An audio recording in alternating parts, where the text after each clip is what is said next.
Prior to the 1960s, motor control learning was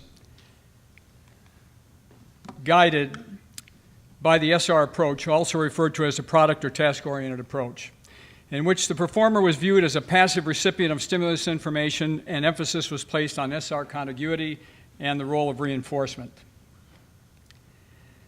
Responses from complex, real-world, and laboratory tasks were studied as a function of manipulation of stimulus variables such as practice distribution and frequency of augmented feedback.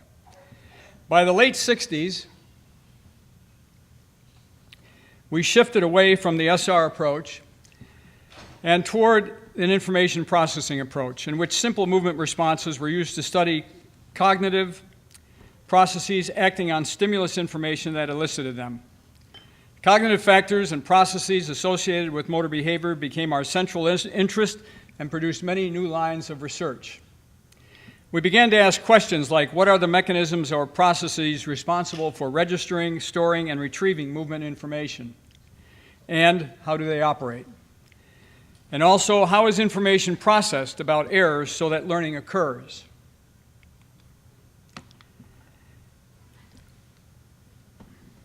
We tested various hypotheses from verbal learning and short-term memory theories of psychology to determine the extent to which they were appropriate for motor learning and motor short-term memory of simple movements in laboratory settings.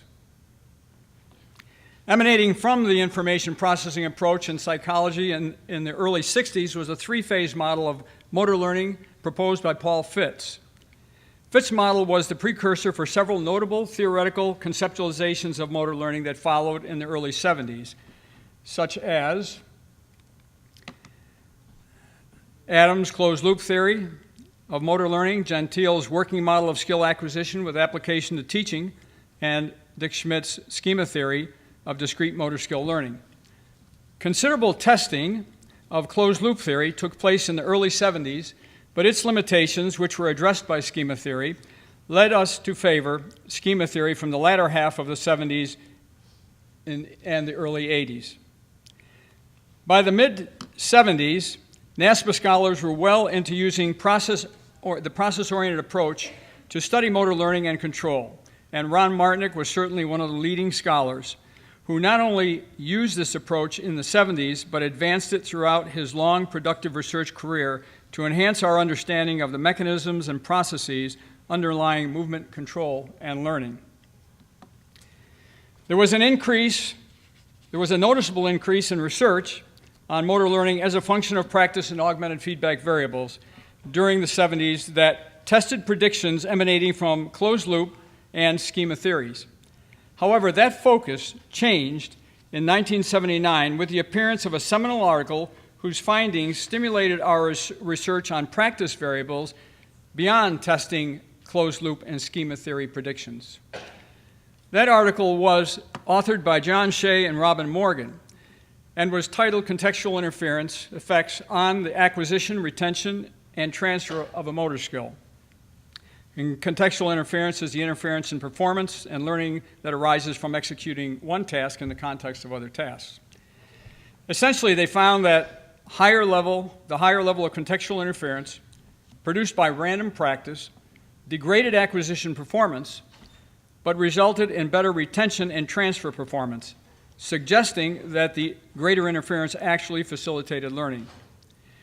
Their findings were instrumental in stimulating new interest and excitement in studying motor learning as a function of practice schedule variables to test various contextual interference explanations. One of those explanations was proposed by John Shea and colleagues, held that random practice forces the learner into more elaborative conceptual processing of the task to be learned. That is, more comparative and contrastive analysis of the actions required to successfully complete the tasks. As a result, the representation of each task following random practice is more memorable than in block practice. An alternative explanation proposed by Tim Lee and Dick McGill held that random practice causes a short-term forgetting of the action plan when a different task must be performed. This is detrimental to acquisition performance, but beneficial to retention and transfer performance because it forces the learner to undertake reconstructive processing. Other explanations were also proposed, but there's not enough time for me to discuss them in this presentation. Our transfer design research in the mid-70s to about the mid-80s that manipulated practice and augmented feedback variables to test schema theory and contextual interference predictions led to a critical question asked by Dick Schmidt and Doug Young in 1987. They asked, could the learning benefits of variable practice actually have been due to the contextual interference produced by random practice? In 1995, Hall and McGill presented research evidence that provided an answer to this question. They found that learning benefits from the amount of practice variability were more likely to occur when the motor tasks to be learned were actually parameter modifications of the same generalized motor program. Conversely, the learning benefits of contextual interference produced by random practice were more likely to occur when the motor tasks to be learned were from different generalized motor programs. As mentioned previously, much of our research on augmented feedback, like that on practice, was connected to testing predictions from closed-loop theory in the early 70s and schema theory from the mid-70s into the early 80s. However, that connection changed in 1984 when Salmoni, Schmidt, and Walter advocated the use of transfer designs when augmented feedback variables were manipulated in acquisition, so that the acquisition effects could be evaluated in a common no-feedback transfer test. And it was done to determine whether or not these effects were temporary or relatively permanent. This transfer design recommendation was sufficient reason for many of us from the mid-80s through the 1990s to revisit augmented feedback effects of earlier research that did not use transfer designs. Our transfer design research effort from the mid-80s through the 90s led to a major discovery, which was that some of the commonly accepted ways in which augmented feedback was manipulated to bring about rapid achievement of criterion performance and acquisition were less than ideal for optimizing transfer performance and hence learning. In fact, our transfer design research revealed that the kind of augmented feedback manipulations that facilitated transfer performance actually decreased the rate at which performance improved in acquisition. This augmented feedback effect was similar to the block random practice effect found by Shea and Morgan in '79, who also used a transfer design. Taken together, these augmented feedback and practice findings reinforce the need for researchers to use transfer designs when studying motor learning as a function of any variables or conditions that were manipulated in acquisition. One common denominator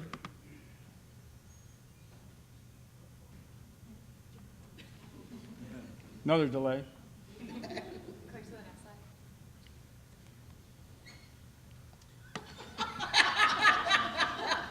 She's magical.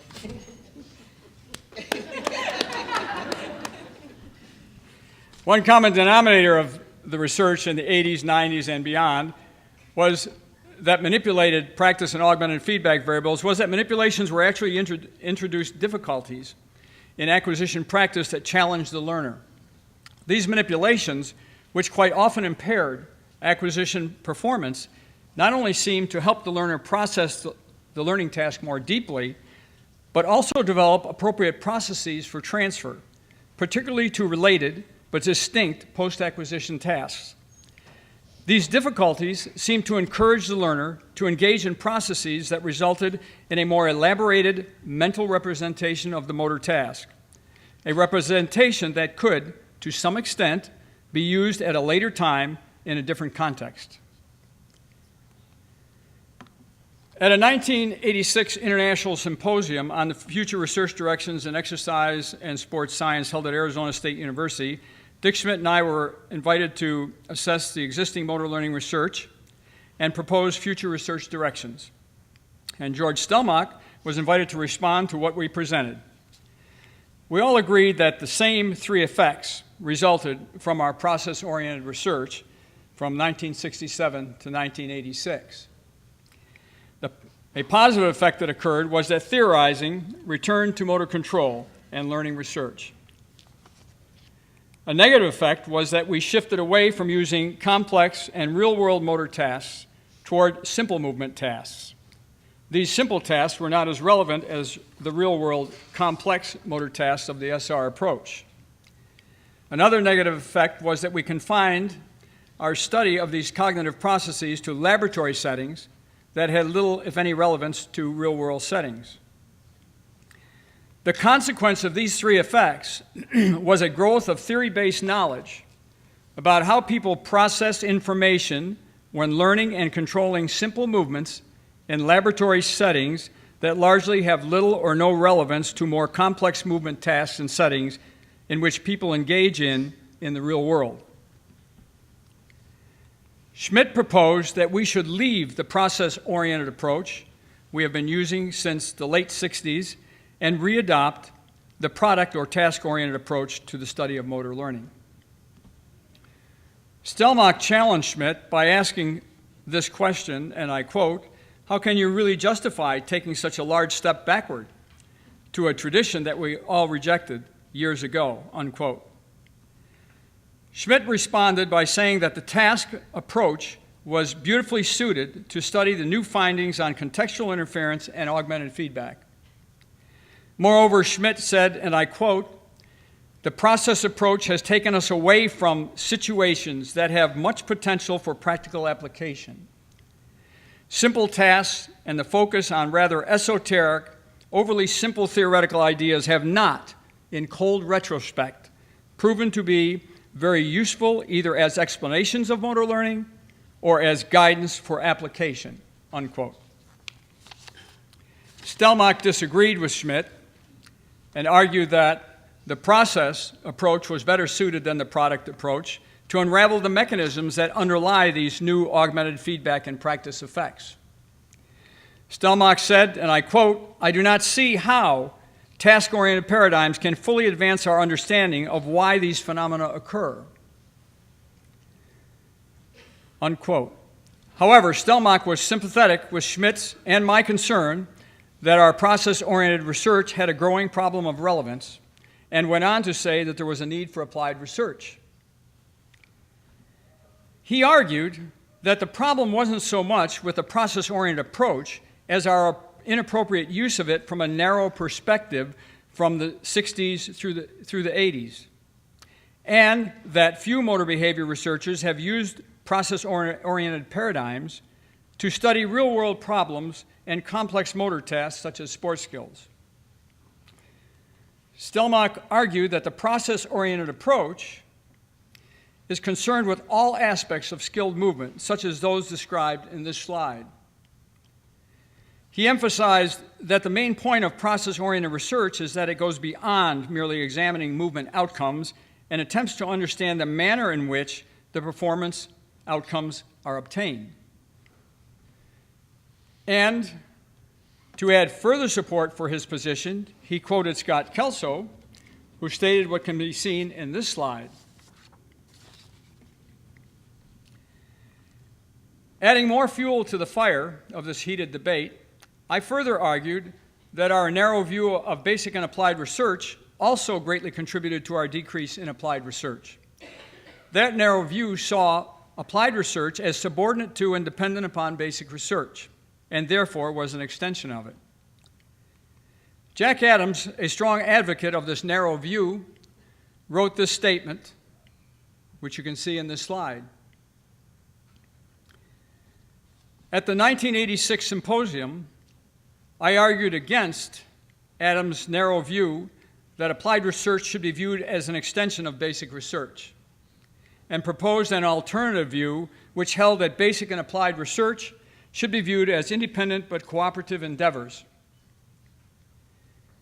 Stelmach responded to my proposal by saying that, and I quote, "I think Christina is right when he says that the adoption of a basic science point of view has relegated applied research to second-class citizenship. Although I strongly advocate that motor learning research retain its process-oriented approach, I am sympathetic to Christina's recommendation," unquote. I'm not sure if anyone heard the words spoken by Dick Schmidt, George Stelmach, and myself at the 1986 symposium, or if we had any influence at all on changing the research direction of motor control and learning from the late 80s to 2007. But as compared with our studies before the mid-80s, those after the mid-80s, at least to me, appeared to have increased in application, relevance, the use of more complex real-world skills in real-world settings, the use of the process-oriented approach from a broader perspective, and the use of a newer constraints-based approach, which I'll discuss more a little later in this presentation.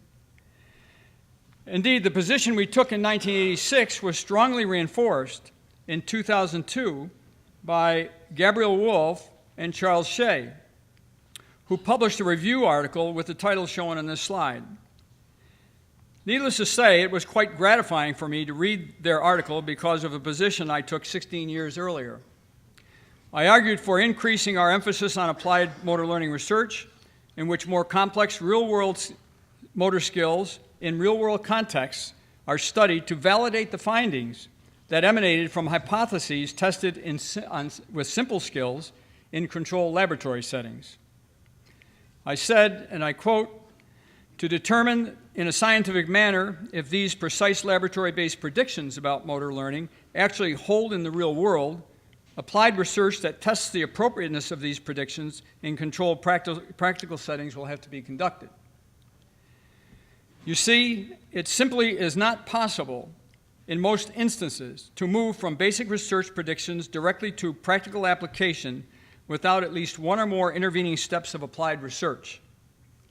Yet, in spite of this critical role that applied research plays in determining the practical utility of fundamental knowledge generated by basic research, there was a noticeable decline in our effort to conduct it from the late 60s to about 1986, unquote.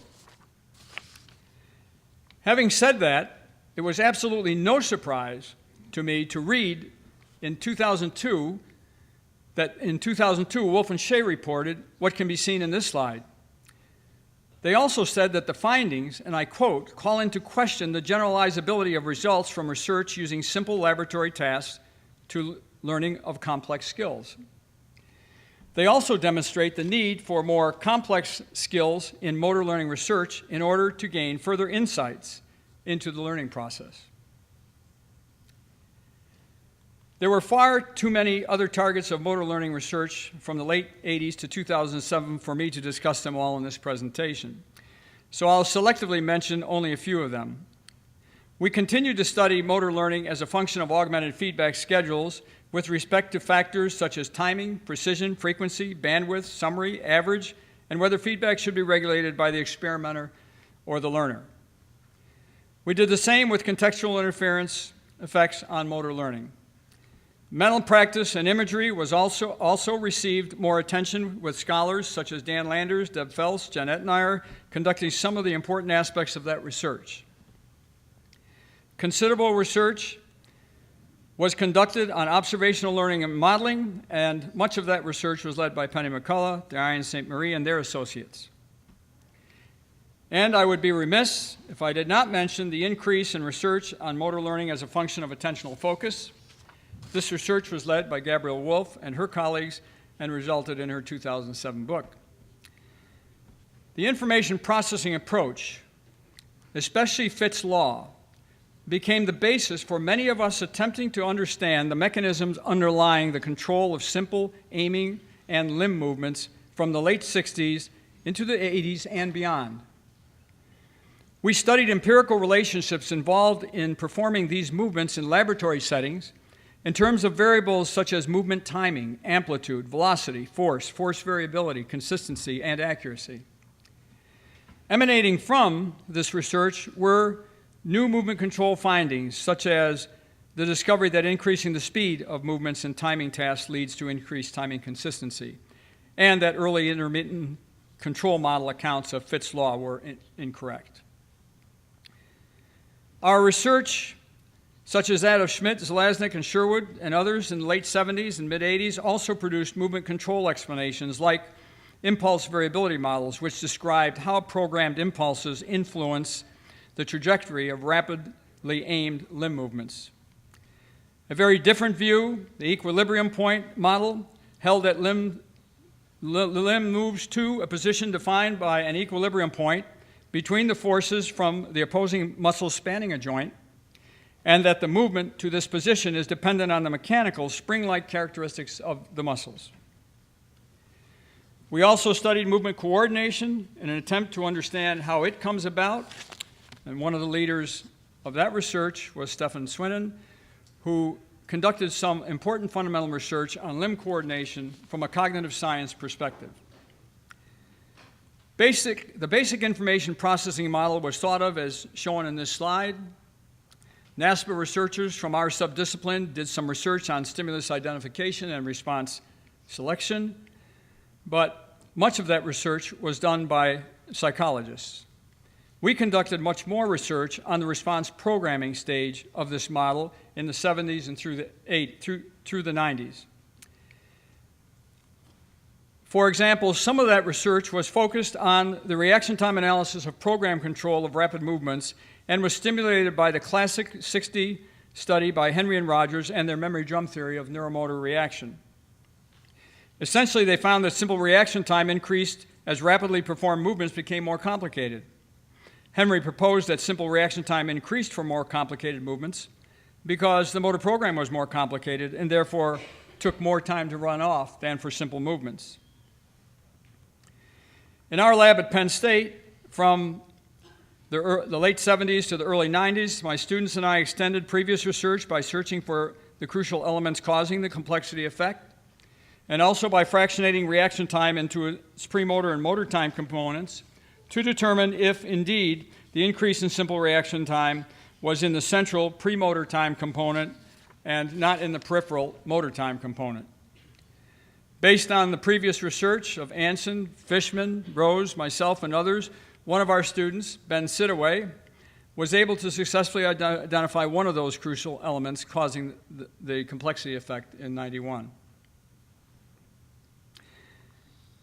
And in 92, I published a review of that research in which I also described 5 major cognitive events that were assumed to be necessary to prepare the motor program during the premotor time interval.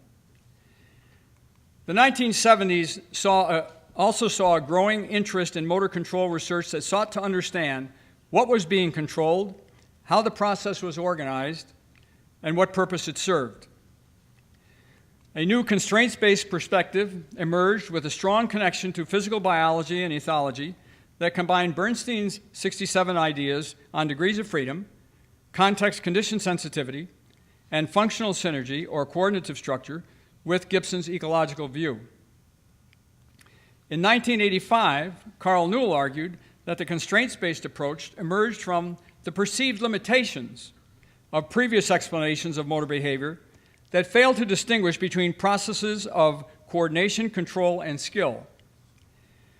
Newell reasoned that the clarification of these limitations could be achieved by interpreting motor behavior through a dynamical systems conceptual framework.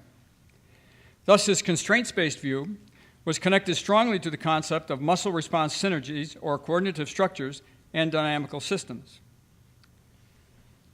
The dynamical systems view, which was also advanced by Scott Kelso, held that perception and action were functionally inseparable, and that coordinated movement evolves over time as a result of the interaction among body parts and between body parts in the physical world. Motor control and learning from the 1980s to 2007 continued to search for principles and laws of self-organization of movement control and the answers to the degrees of freedom problem. That is, how a human motor system with so many independent parts could be controlled without the need for an executive decision maker and brain mechanisms such as memory, motor programs, and schemas as proposed by the information processing approach. Indeed, information processing and the constraints-based approaches appeared to represent 2 distinct, often perceived as opposing views of motor control and learning. But were they? In 2005, Greg Anson, Digby Elliott, and Keith Davids formally addressed this question in an article in which they compared information processing and constraints-based approaches from the perspective of Fitt's three-stage model and Newell's constraints-based model, respectively. They discovered that both approaches could be identified with ideas about skill that were described by Bernstein, and that the similarities between the approaches appeared to be greater than the differences. In fact, the authors argued that Newell's constraints-based approach model and Fitt's three-stage model were different sides of the same coin, and that it would be more productive for us to explore common ground. Thus, we came from viewing constraints-based and information processing approaches as being opposing explanations of motor control and learning from the 70s through the early 2000s to the possibility of them having more in common in 2007 than was previously thought. This possibility left us, many of us, thinking about where the information processing and constraints-based views of motor control and learning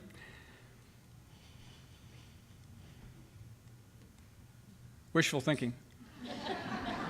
Where the information processing and constraints-based views of motor control and learning were divergent and complementary, and also whether neural-based models could be a viable place where behavior and biological mechanisms underlying processes of acquisition, control, and coordination of skill might come together. There you go.